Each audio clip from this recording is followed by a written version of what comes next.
வணக்கம். இன்னைக்கு நம்ம டிஎன்பிஎஸ்சி குரூப் 4க்கான இலக்கணம் தான் பார்க்க போகிறோம். 6th புக்கில் வந்து மொழிக்கு முதல், மொழிக்கு கடைசியாக, அப்புறம் மொழிக்கு இடையில் வரக்கூடிய எழுத்துக்கள் என்னென்ன அப்படின்னு கொடுத்துருப்பாங்க.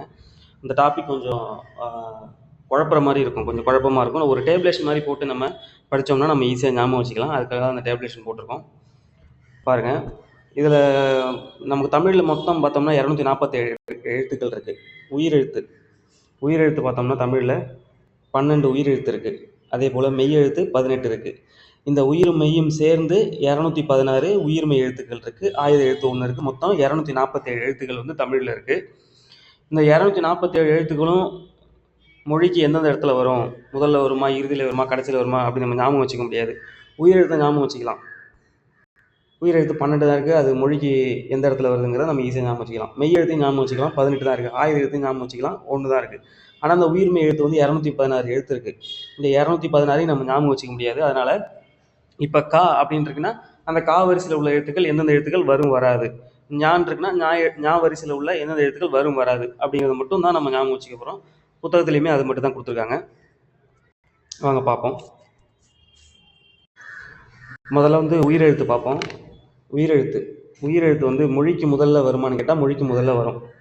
அ ஆ இ ஈ உ ஊ இது எல்லாமே மொழிக்கு முதல்ல. மொழி நம்ம சொல்கிறது எது சொல்கிறோன்னா ஒரு சொல், ஒரு வார்த்தை, ஒரு சொல்ல சொல்கிறதோ அப்படின்னு வச்சுக்கலாம். ஒரு வார்த்தையை நம்ம எழுதுகிறோம். ஒரு இப்போ அன்பிலார் அப்படின்னு எழுதுகிறோம்னா அதில் ஆ அப்படிங்கிறது முன்னாடி இருக்குது. அது மாதிரி இந்த டாபிக் ஃபுல்லாகவே மொழின்னு சொல்லியிருப்பாங்க. மொழின்னு எதை சொல்லியிருப்பாங்க, ஒரு சொல், ஒரு வார்த்தையை தான் மொழின்னு சொல்லியிருப்பாங்க. அப்போ ஒரு சொல்லுக்கு முன்னாடி உயிரெழுத்து ஆரம்பிக்கும் போது உயிரெழுத்து வருமானு கேட்டால் மொழிக்கு முதல்ல வந்து வரும், கண்டிப்பாக வரும். நமக்கு அது ஈஸியாகவே நம்ம ஞாபகம் வச்சுக்கலாம். அதே போல் மொழிக்கு இடையில் வருமா அப்படின்னு கேட்டால் இடையில் உயிரெழுத்து வரும், ஆனால் டைரெக்டாக வராது, அளபடையாக மட்டும்தான் வரும். எப்படின்னு பார்ப்போம், எக்ஸாம்பிளோட பார்த்துருவோம். அதை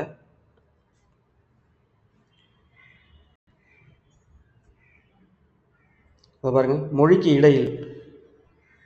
இடையில் எப்படி உயிரெழுத்து வந்திருக்கு பாருங்கள். கெடுப்பதுவும் கொடுப்பதுவும் இப்படி அளவெடுக்கும் போது மட்டும்தான். ஒரு செயலின் ஓசை நீண்டு ஒலிக்கிறதுக்காக எழுத்துக்கள் வந்து அளவெடுக்கும். இப்படி அளவெடுக்கும் போது மட்டும்தான் மொழிக்கு இடையில் உயிரெழுத்துக்கள் வரும், தனியாக வராது. ஒரு பாயிண்ட். அடுத்து இப்போ வந்து மொழிக்கு முதல் பார்த்துட்டோம், மொழிக்கு இடையில் பார்த்துட்டோம். இடையில் வந்து அளவெடுக்கும் போது மட்டும் வருதுன்னு பார்த்துட்டோம். அடுத்து மொழிக்கு இறுதியில் உயிரெழுத்து வருமானா வரும். எப்படி வரும்னா உயிர் மெய்யாக தான் வரும், தனித்து வராது. ஒன்று உயிர்மெய்யாக வரும், அப்படி இல்லைன்னா அளபடையாக வரும். அது எப்படின்னு எக்ஸாம்பிளோட பார்த்துடலாம். மொழிக்கு இறுதியில் உயிரெழுத்து அளபடையாக வரும்னு சொன்னோம் பார்த்தீங்களா, எப்படி வருது பாருங்கள். மகடு, தொகை, வலை, இப்படி அளவெடுக்கும் போது மட்டும்தான் வரும். உயிர் மெய்யா எப்படி வருது, இப்போ காக்க அப்படின்னு இருக்குன்னா இந்த காவை பிரித்தோம்னா இக்கு கூட்டல் ஆன்னு வருது. அப்போ மொழிக்கு இறுதியில் உயிரெழுத்து வருது, ஆனால் டைரெக்டாக வரல, உயிர் மெய்யா தான் வருது. அப்போ அடைந்து இத்து கூட்டல் ஊ அப்படின்னு பிரியுது, மொழிக்கு இறுதியில் வருது. இதுதான் உயிரெழுத்து. உயிரெழுத்துல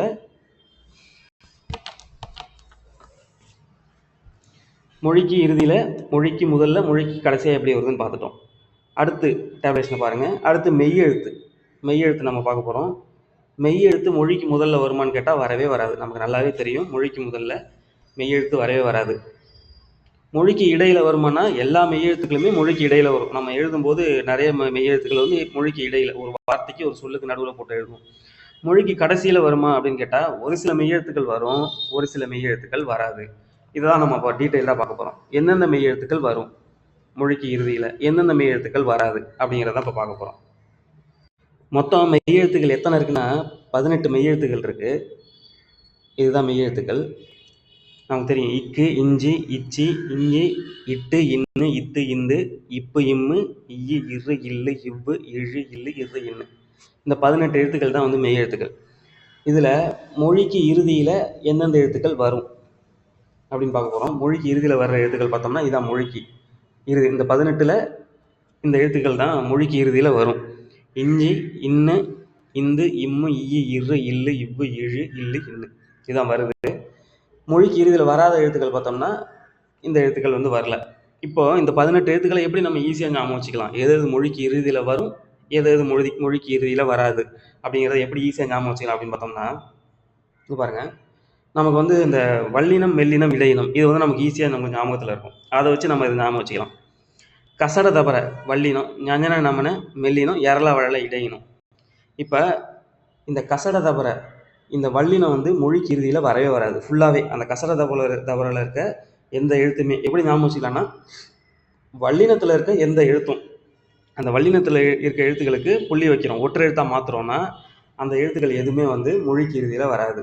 முடிஞ்சிருச்சு. இந்த மெல்லினத்தில் ஞா மட்டும் வராது, ஞாவை தவிர மற்ற எழுத்துக்கள் எல்லாமே வரும். இந்த எரள வழல எல்லாமே மொழிக்கு இறுதியில் வரும். இப்படி நம்ம ஈஸியாக ஞாபகம் வச்சுக்கலாம். அப்போ வல்லினம் வரவே வராது, இடையினம் வந்து எல்லாமே வரும், மெல்லினத்தில் ஞா மட்டும் வராது, மற்ற எல்லாம் வரும். சிம்பிளாக இப்படி ஞாபகம் வச்சுக்கலாம். முடிஞ்சிருச்சு. இந்த டேபிளில் பாருங்கள், இதில் நம்ம வந்து உயிரெழுத்து பார்த்துட்டோம், மெய் எழுத்து பார்த்துட்டோம். அடுத்து உயிர்மெய். இதுதான் கொஞ்சம் நிறைய பார்க்குற மாதிரி இருக்கும். ஏன்னா மொழிக்கு முதல்லையும் ஒரு சில வரும் வராது, மொழிக்கு கடைசியாகவும் ஒரு சில வரும் வராது, மொழிக்கு இடையில எல்லா உயிர்மெய்யும் வரும். அதனால நம்ம வந்து அதை நம்ம படிக்க தேவையில்லை. இந்த மொழிக்கு முதல்ல எது வரும் எது வராது, மொழிக்கு கடைசியில் எது வரும் எது வராது அப்படிங்கிறது மட்டும் தான் பார்க்க போகிறோம். பாருங்கள், இப்போ உயிர்மெய் எழுத்து பார்க்க போகிறோம். உயிர்மெய் எழுத்து வந்து மொத்தம் வந்து 216 எழுத்து இருக்குது. மொத்தம் 216 எழுத்து இருக்குன்னு பார்த்தோம். அந்த 216 நம்ம ஞாபகம் வச்சுக்க முடியாது. முதல் வரிசையை மட்டும் ஞாபகம் வச்சுக்க போகிறோம். கா, ஞா, சா, இப்படி முதல் வரிசை மட்டும். இதில் நான் இக்கு இஞ்சி இஞ்சின்னு எழுதிட்டேன், மெய்யெழுத்தாக எழுதிட்டேன். இதை மெய்யெழுத்தாக ஞாபகம் வச்சுக்காதீங்க, காஞா சான்னு ஞாபகம் வச்சுக்கிங்க, கரெக்டாக இருக்கும். இந்த கா, ஞா, சா, ஞா, டா, நான் இப்படி வருது இல்லை, இதில் மொத்தம் வந்து 18 எழுத்து இருக்குது. இந்த 18 எழுத்தில் 10 எழுத்து மொழிக்கு முதல்ல வரும், 8 எழுத்து வராது. அப்படி சிம்பிளாக ஞாபகம் வச்சுங்க. இது வந்து ஒரு ஓவர்வியூ மாதிரி.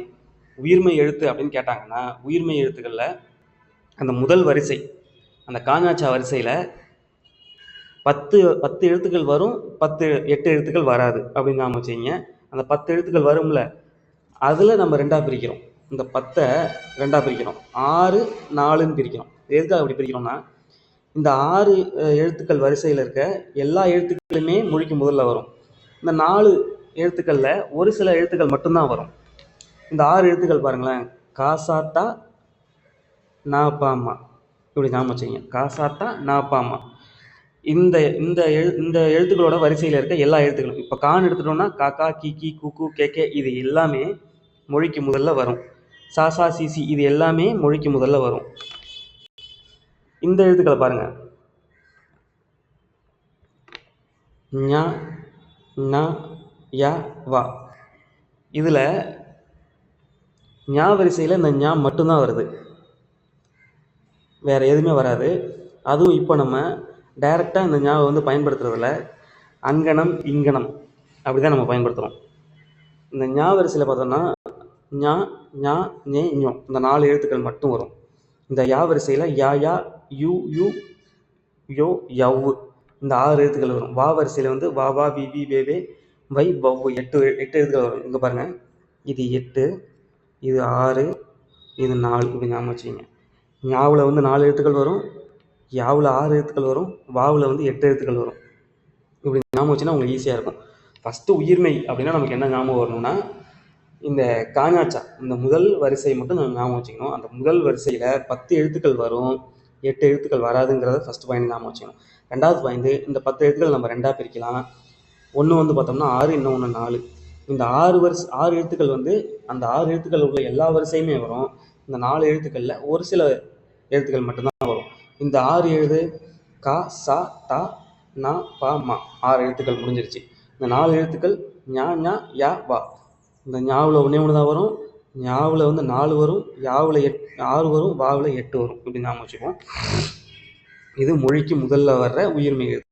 மொழிக்கு இறுதியில் உயிர்மெய் எழுத்துக்கள் வருமா அப்படின்னா மேக்சிமம் வரும். இப்போ நம்ம உயிரெழுத்து படிக்கும்போதே படித்தோம், என்ன படித்தோம், உயிரெழுத்து டைரெக்டாக மொழிக்கு இறுதியில் வர்றதில்ல, அது உயிர்மெய்யாக மட்டும்தான் மொழிக்கு இறுதியில் வரும் அப்படின்னு பார்த்தோமா. இப்போ காக்க அப்படிங்கிறத பார்த்தோம். காக்க இதை பிரித்தோம்னா இக்கு கூட்டல் ஆ, இதான் கா. அப்போ உயிர்மெய் எழுத்து மொழிக்கு இறுதியில் வரும் அப்படிங்கிறத நம்ம உயிரெழுத்து படிக்கும்போதே படிச்சிட்டோம். ஆனால் ஒரு சில எழுத்துக்கள் மட்டும் வரல. எந்தெந்த உயிர்மெய் எழுத்துக்கள் வரல, இந்த ஞாங்கிற உயிர்மெய் எழுத்துக்களோட வரிசை வந்து வராது. ஏன்னா இது மொழிக்கு முதல்ல வரும்னு நம்ம படிச்சிட்டோம் ஏற்கனவே. அடுத்து இந்த எகர வரிசையில் கே முதல் நே வரையில் உள்ள எழுத்துக்கள் வருவதில்லை. அதே போல் இந்த ஒகர வரிசையில்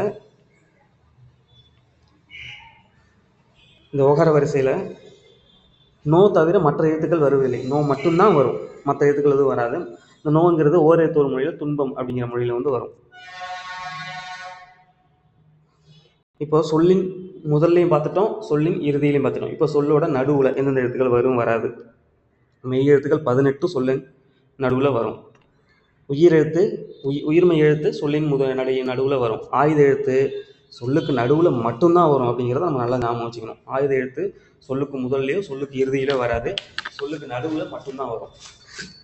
இதுதான் அந்த 6th புக்கில் இருக்க மொழி முதல் எழுத்துக்கள், மொழி இறுதி எழுத்துக்கள். இதே போல் 11th புக்லையும் இருக்குது. அதையும் நம்ம சிம்பிளாக டேப்லேஷன் போட்டு நம்ம ஞாபகம் வச்சுக்கலாம். மேக்ஸிமம் இதே மாதிரி தான் அதுவும் இருக்கும், ஒன்றும் பெரிய வித்தியாசம் இருக்காது. இந்த டேப்லேஷனை மட்டும் நீங்கள் நல்லா ஞாபகம் வச்சுக்கிட்டீங்கன்னா போதும். இதை வச்சு நம்ம ஈஸியாக வந்து இதை எழுதிடலாம். நன்றி.